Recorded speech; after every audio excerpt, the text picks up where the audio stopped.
Good morning and welcome back to Margin. This morning, we're going to talk about how your habits are ruining your finances. So let's jump right into it.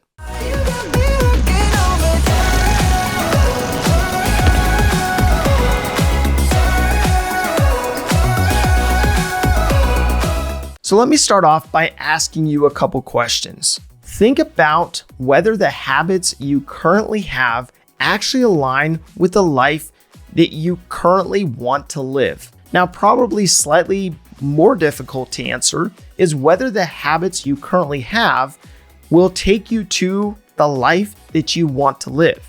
Now, those are looking at two different components of current life and future life, but it's so important to look at those two components to figure out if your habits support that. Now, if it's true that you change your habits and those then change your life, then why is it that we put so little focus on what we repeatedly do, the actions we perpetually take?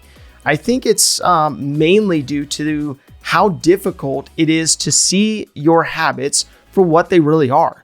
If we saw the immediate effects of our decisions in eating junk food, not exercising, or not getting enough sleep, we would most likely have a visceral reaction, immediate reaction, and take action to make that change. But unfortunately, you may not see the effects for weeks, months, or even years after those habitual behaviors continue.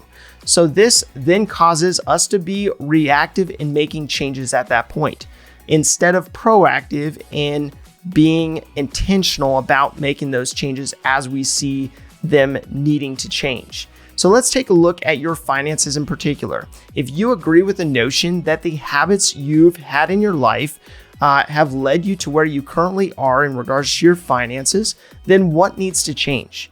Now, you may be inclined to see glaring areas in your finances and work to change the habit or habits that are contributing to that specific outcome.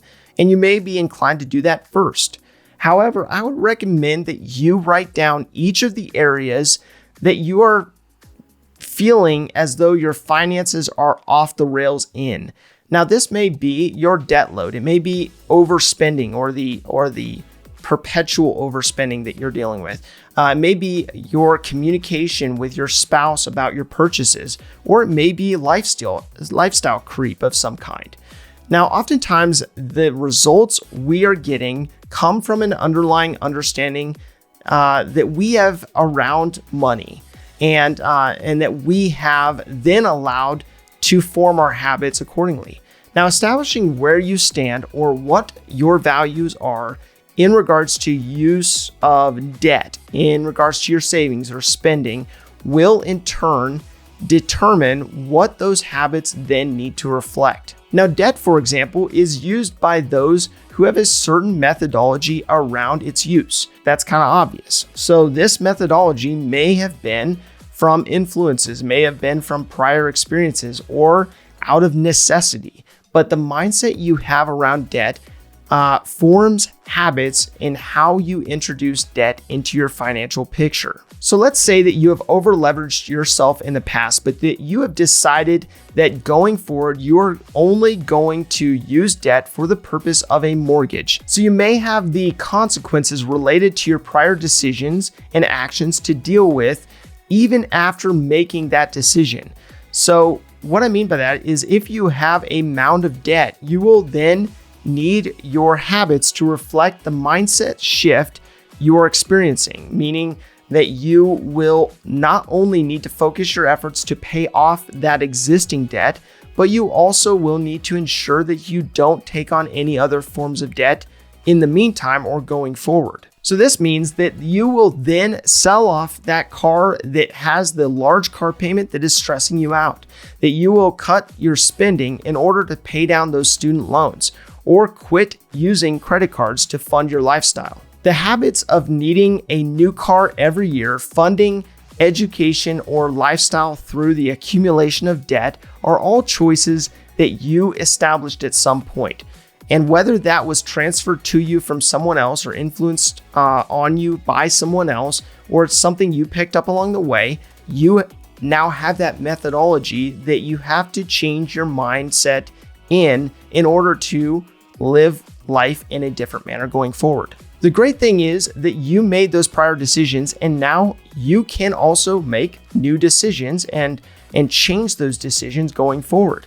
Now, I would recommend that you create a money manifesto of sorts to align your money to your actual habits or the habits you want to form. Now, this would outline how you would handle your finances from a standpoint of key areas like money and relationships.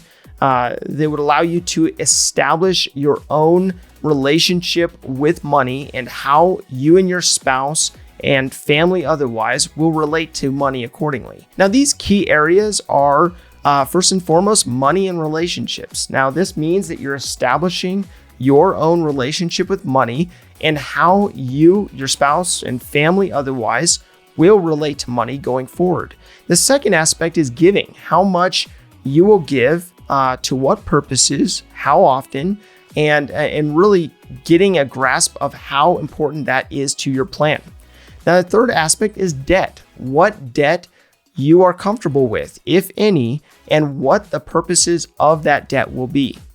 Now, the fourth component is retirement savings. How much of a percentage of your income will you save for your retirement, and in what forms? Now, the fifth component is savings. What percentage of each paycheck will fund an emergency fund, saving for large purchases, and placing a buffer between you and life?